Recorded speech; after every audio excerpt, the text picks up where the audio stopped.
हरिओम और नमस्ते मेरे प्यारे मित्रों। आप सभी का एक बार फिर से स्वागत है महाजन गुरुजी इस YouTube चैनल पर।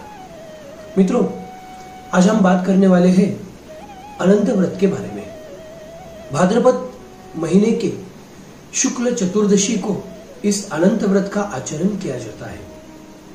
ये अनंत व्रत क्या है, इसका पूजन कौन कर सकता है, कितने वर्षों तक इसका आचरण करना चाहिए, ये व्रत का उद्यापन क्या है, ये व्रत की कथा क्या है, ये व्रत के बारे में सबसे पहले किस व्यक्ति ने किसे बताया था, इस व्रत का आचरण सबसे पहले किसने किया था, ये व्रत के आचरण का फल क्या है, ये सब प्रश्न ये व्रत से लेकर हमारे मन में है। तो इस सभी प्रश्नों का उत्तर इस वीडियो में आज हम लेने वाले हैं। आप सभी से अनुरोध है कि इस वीडियो को आप आखिर तक जरूर देखिए। तो अनंत व्रत, इस नाम के अनुसार ही इसका अनंत फल है, अमोघ फल प्रदान करने वाला यह व्रत कहा जाता है। अनंत नामक महाशेष के ऊपर भगवान महाविष्णु क्षीर सागर में निद्रिस्त है, यह भाव धारण करते हुए वो अनंत भगवान का या अनंत स्वरूप में सर्प देवता का पूजन इस व्रत में किया जाता है, या अनंत नाम से ही इस विष्णु के स्वरूप को माना जाता है और उनका पूजन किया जाता है। भाद्रपद शुक्ल चतुर्दशी को ही अनंत चतुर्दशी कहा जाता है। इसी दिन पार्थिव गणेश जी का भी विसर्जन होता है और उसी के साथ यह व्रत का आचरण किया जाता है। इस व्रत का विधान या इस व्रत के बारे में जो जानकारी हमें मिलती है वो विष्णु महापुराण में मिलती है, महाभारत पर्व में मिलती है। श्री गुरु चरित्र इस परम पवित्र ग्रंथ में भी अनंत व्रत का महत्व अत्यंत श्रेष्ठ रूप से बताया गया है। तो अब हम जानते हैं इस व्रत का आचरण कैसे करना है। मित्रों, यह व्रत अत्यंत श्रेष्ठ है, अत्यंत अमोघ फल प्रदान करने वाला है।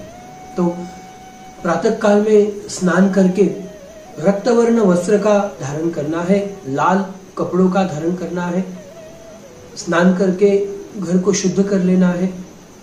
उसके पश्चात एक चौकी रखनी है, चौकी के ऊपर लाल वस्त्र आच्छादन करना है, सफेद चावल से अष्टदल वहां पे निर्माण करना है, 2 नए कलश स्थान पे रखने हैं। अगर नए प्राप्त नहीं होते हैं तो हमारे घर में जो उपलब्ध चांदी के कलश या कॉपर के तांबे के कलश है वो भी हम इस्तेमाल कर सकते हैं। उसमें पानी भर लेना है। एक कलश में गंगा जी का आवाहन करना है, दूसरे कलश में यमुना जी का आवाहन करना है। आम्रपल्लव, आम के पत्ते दोनों कलश में रखने हैं। उसके पश्चात अगर हमें प्राप्त होता है तो कमल पुष्प, अष्टदल युक्त कमल पुष्प वो कलश के ऊपर रखना है। कलश पूजन के बाद 7 फनों से बना हुआ दर्भ का सर्प हमें लेना है। अगर दर्भ नहीं मिलता है तो हम दुर्वा ले सकते हैं। दुर्वा के ऊपर भी सर्प की प्रतिमा का आवाहन करके पूजन कर सकते हैं। तांबे के सर्प देवता, चांदी के या सुवर्ण के सर्प देवता भी हम ले सकते हैं और अनंत नाम से उस सर्प का पूजन हमें करना है। पंचोपचार पूजन कर सकते हैं या षोडशोपचार पूजन कर सकते हैं। पूजन करते वक्त अगर संभव है तो ओम नमो भगवते वासुदेवाय इस मंत्र का अखंड जाप हमें करना है। अगर वैदिक पूजन करना चाहते हैं तो पुरुष सूक्त से इस मंत्र का या इस पूजन को हमें आचरित करना है। पुरुष सूक्त का वीडियो, पुरुष सूक्त का ऑडियो आपको महाजन गुरुजी इस YouTube चैनल पर मिल जाएगा। विष्णु भगवान को ही अनंत स्वरूप मानते हुए उनका पूजन हमें करना है। अगर हमारे पास विष्णु भगवान जी की मूर्ति है तो वो हम पूजन में रख सकते हैं। मूर्ति नहीं है तो अनंत नाम से सुपारी हम रख सकते हैं। विष्णु भगवान की अगर प्रतिमा है तो प्रतिमा पूजन के पीछे हम रख सकते हैं और इस प्रकार से पूजन हमें करना है। इस पूजन में श्रेष्ठ मंत्र कौन सा है, तो बाकी कोई भी मंत्र हमें नहीं आते हैं तो ओम नमो भगवते वासुदेवाय इस मंत्र का हमें जाप करना है।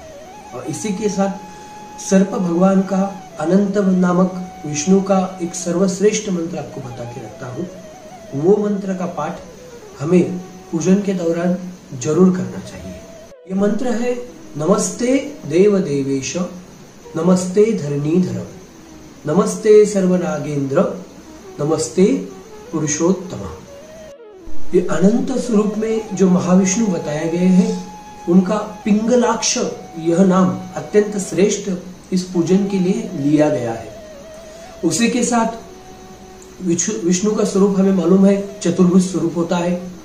शंख, चक्र, पद्म और गदा ये 4 आयुध उनके हाथ में रहते हैं, या 4 अस्त्र या 4 वस्तुएं उनके हाथ में रहती है। तो विष्णु स्वरूप में अलग अलग तस्वीर हमें प्राप्त होती है। इस पूजन में जो विष्णु स्वरूप का हमें ध्यान करना है तो वो तस्वीर कैसी होनी चाहिए। अगर हमारे पास प्रत्यक्ष तस्वीर है तो उसका पूजन हम कर सकते हैं, अगर नहीं भी है तो विष्णु को ध्यान हमें करना है, आंखें बंद कर लेनी है और विष्णु स्वरूप का ध्यान हमें करना है, जिनके दाहिने हाथ में शंख हो और पद्म हो और बाएं हाथ में चक्र हो और गदा हो। इस स्वरूप में हमें उनका ध्यान करना है।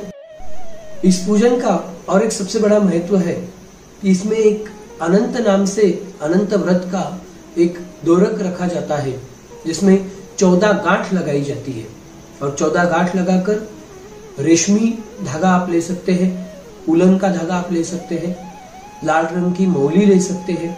इसे 14 गांठ लगाकर शेषशाही विष्णु भगवान के पास या 7 फनों से बुने हुए दर्भ के सर्प देवता के पास इस व्रत को या इस धागे को रखना है। इसका पूजन हमें करना है और तत्पश्चात पूजन संपन्न होने के बाद इस धागे को हमें गले में धारण करना है। अगर गले में हमें संभव नहीं होता है तो दाहिने हाथ में हम बांध सकते हैं। अगर सौभाग्यवती स्त्रियां है तो वो अपने लेफ्ट हाथ में इस धागे को बांध कर रख सकती है। इस धागे को अनंत सूत्र कहा जाता है। तो धागा कितने दिन तक रखना है? कम से कम 16 दिन तक इस धागे को आप धारण करते रहिए। अगर आपको संभव है तो पूरे वर्ष भर आप इसे रख सकते हैं। नए व्रत का जब आचरण करेंगे तो वो आचरण के पश्चात इस पुराने धागे को, जीर्ण धागे को निकाल के रखना है। पानी में, नदी में, समुद्र में इसका विसर्जन कर देना है और नया धागा वापिस धारण कर लेना है।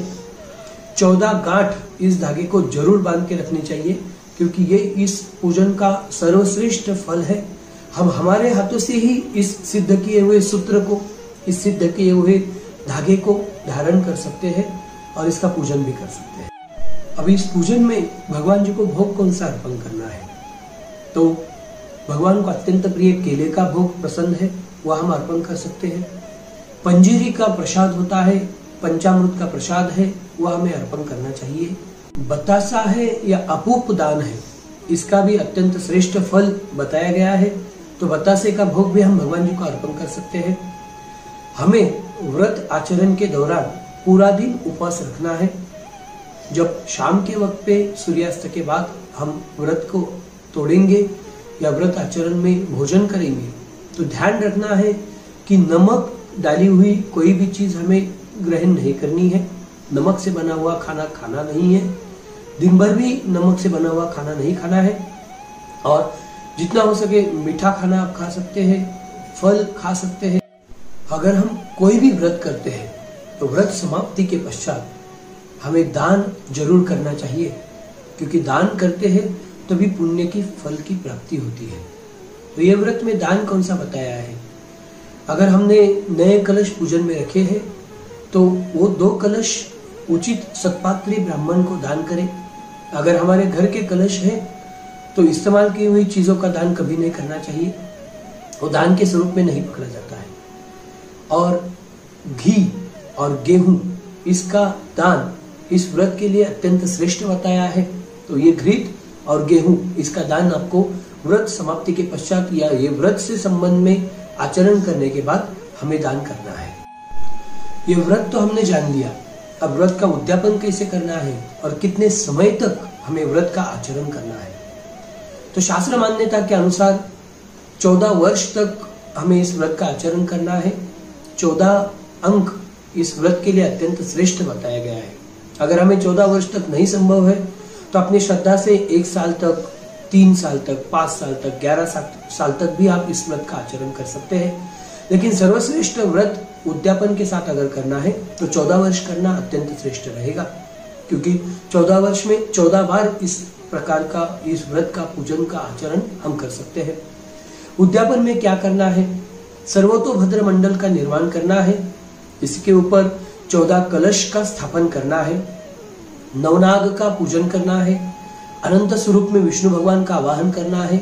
यह व्रत का उद्यापन आप हवन के साथ भी कर सकते हैं। अगर हवन नहीं संभव है तो पूजन के साथ भी इसका व्रत आचरण या व्रत का उद्यापन आप कर सकते हैं। व्रत उद्यापन के बाद वो 14 कलश 14 अलग अलग ब्राह्मणों को दान करें। व्रत समाप्ति के या उद्यापन के समय में 14 जोड़ियों का पूजन किया जाता है। सपत्नीक बैठे हुए यजमान का पूजन किया जाता है, उनको उचित दान दक्षिणा प्रदान करनी चाहिए। कांदा और लहसुन से बना हुआ खाना अर्पण नहीं करना है, शुद्ध सात्विक भोजन उनको खिलाना है। इस प्रकार से आप इस व्रत का आचरण कर सकते हैं। व्रत उद्यापन के दौरान भी ओम नमो भगवते वासुदेवाय इस मंत्र का, इस महामंत्र का जप आप अखंड कर सकते हैं।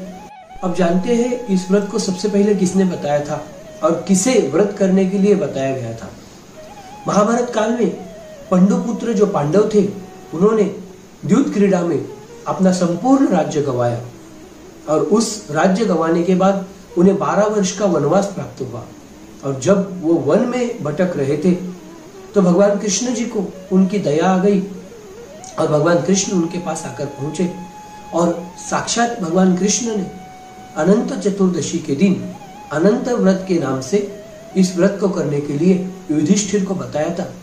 और युधिष्ठिर ने स्वयं इस व्रत का आचरण किया था और इस व्रत के आचरण से उन्हें राज्य की प्राप्ति हुई थी। और महाभारत युद्ध के पश्चात उन्होंने अनेक वर्षों तक उस राज्य का उपभोग लिया था। व्रत की कथा क्या है? तो इस व्रत की कथा अलग से एक वीडियो बनाकर महाजन गुरुजी इस YouTube चैनल पर मैंने रखी हुई है। आप इस व्रत की स्तोत्र स्वरूप में या श्लोक स्वरूप में कथा श्रवण कर सकते हैं, इसका आप आनंद ले सकते हैं। मित्रों, आज हमने जान लिया इस सर्वश्रेष्ठ व्रत के बारे में। हम जानते हैं कि कुछ व्रत है जो महीनों तक चलते हैं, जैसे एकादशी है हर 15 दिन में आती है, संकष्ट चतुर्थी है वो साल महीने में एक बार आती है। तो इस प्रकार से व्रत है जो अलग अलग समय में आते हैं। लेकिन ये व्रत ऐसा है कि जो वर्ष में एक ही बार आता है और इस वक्त पे अगर अनंत चतुर्दशी को हम इस व्रत का आचरण नहीं करते हैं, हमें अगले वर्ष तक उसका इंतजार करना पड़ेगा। तो एक ही बार वर्ष में व्रत किया जाता है, लेकिन अनंत फल प्रदान करने वाला यह व्रत है, अमोघ फल प्रदान करने वाला व्रत है। हम हमारे मन में कोई भी इच्छा धारण करते हुए, जैसे परिवार में किसी का विवाह विलंब हो रहा है, तो इस व्रत को मन में धारण करते हुए, इस इच्छा को मन में धारण करते हुए हम व्रत का आचरण कर सकते हैं। अगर हमारी वास्तु की या गृह सौख्य की अपेक्षा है तो वास्तु लाभ के लिए ही हम इस व्रत का आचरण कर सकते हैं। बच्चों को अच्छा प्रज्ञा प्राप्त हो, अच्छा ज्ञान प्राप्त हो, यह मन या यह विचार मन में धारण करते हुए इस व्रत का आचरण हम कर सकते हैं। परिवार में सौभाग्य प्राप्त हो, पति को दीर्घ आयुष्य प्राप्त हो, ये भी विचार मन में धारण करते हुए इस व्रत का आचरण हमें करना है या हम कर सकते हैं। इस प्रकार से जो भी पवित्रतम इच्छाएं हैं, ये इच्छाओं को मन में धारण करते हुए इस व्रत का आचरण हमें करना है, तो वो व्रत का शीघ्र रूप से फल प्राप्त होता है। आज हमने एक नए व्रत को जान लिया। इस व्रत के बारे में काफी बार सुना था। व्रत का आचरण शास्त्र शुद्ध मार्ग से कैसे करना यह हमें मालूम नहीं था, ये आज हमने जान लिया। आप इस व्रत को जरूर आचरण करिए, जरूर देखिए, इसे शेयर कीजिए। महाजन गुरुजी इस चैनल को आप सब्सक्राइब कीजिए और बेल आइकन को जरूर दबाइए, जिसके तहत आपको हमारे नए नए वीडियो मिलते रहेंगे। आज हम यहीं पे रुकते हैं, एक नए विषय के साथ, नए व्रत के साथ हम एक बार फिर से मिलेंगे। आप सबसे अनुरोध है कि महाजन गुरुजी को आज्ञा दीजिए। हरिओम और नमस्ते।